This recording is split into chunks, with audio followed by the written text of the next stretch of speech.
If you started a return on Trendyol but changed your mind, you can usually cancel it as long as the return hasn't been shipped or processed yet. So you just open up the Trendyol app, and then we navigate to our account and then to My Orders.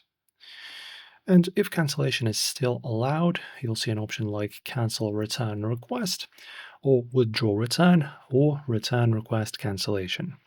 You just tap on it, confirm the cancellation, and the return will be immediately closed.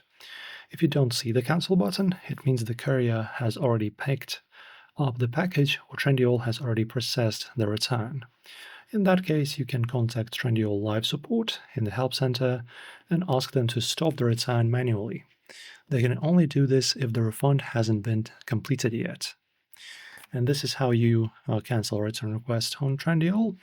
As long as the return isn't processed yet, you can stop it with just one tap. If this helped you guys, don't forget to like and subscribe, and I'll see you soon in the next video.